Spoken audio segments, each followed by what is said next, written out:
Nginibingelele bazalwane kuzo zonke indawo la kuhambe kwafinyelela khona lo mbukiso. Mangabe uqala ukuba nathi le channel, sicela uze ungakhohlwa ukucindezela subscribe button kanye nebell notification. Namhlanje sivuka ngendaba ezibuhlungu kakhulu eSouth Africa, eNingizimu Afrika, lapho elinye lamaqhawe noma lamaciko aziwa kakhulu kwezenkondlo, uMxolisi Mtshali, owaziwa ngenkondlo yakhe ethi iZulu Love Letter kusukela ngezikhathi zabo-2000 kuze kube manje leyo nkondlo beyingadluli kubantu. Usonkondlo nje ohlonishwa kakhulu eSouth Africa.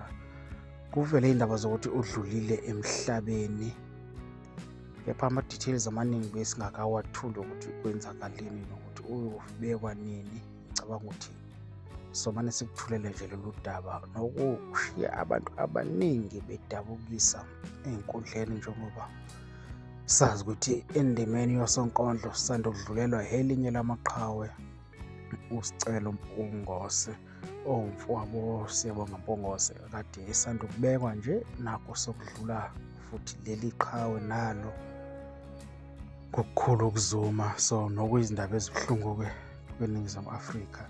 Kepha abangasamkhumbuli noma abangamazi, asike sikudlalele enye yenkondlo zakhe uke uzwe ulozolo ebelishawa iyona lensizwa. Umoya wakho ungalala ngokuthula,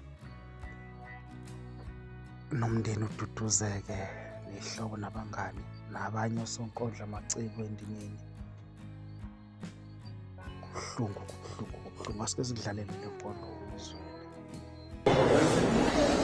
Sela lenhliziyo yami, mnikazi wesimali ebusweni bami, remote controller yenjabulo yami, bambo lwami obelikhishiwe kimi, oxygen yami, umuntu omuhle, wena othandwa yile nhliziyo elapha kimi. Ngifuna ipeni nephepha, ngifuna ukukubhalela iZulu Love Letter engabhori, hayi inkondlo cha, ngeke ngize ngiqale, phela wena siqu nje uyinkondlo yothando. Asikho isidingo sokuthi ngize ngikubhalele, engakwenza nje ukuthi ngime bese ngikhaya. Oh, mfane zakho, nyawo zakho, zitho zakho, madolo akho, mathangakho. Hayi ngeke ngisaqedela, ngaze ngihlawulisa inkomo ngokuthinta inkomo. Engifuna ukusho nje ukuthi wena uyinkondlo emnandi. Hayi baby please musuku smile, ungasmile, ngithi uyayazi inkinga yami yokuqedela amadolo uma uke washaya leso smile sakho. Usuku ngibheka kanjalo, ungibheka kanjalo, wena unemlingo vele unguke ngize seqine ezinye izinto.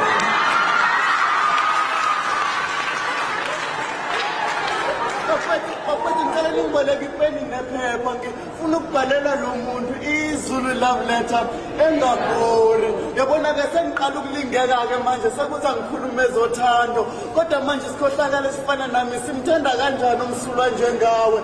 Phela mina angihlange ngase ngayibona ingilosi ngaphambilini, kodwa mangathi uyifana nawe ngeke ngize ngibaphikise.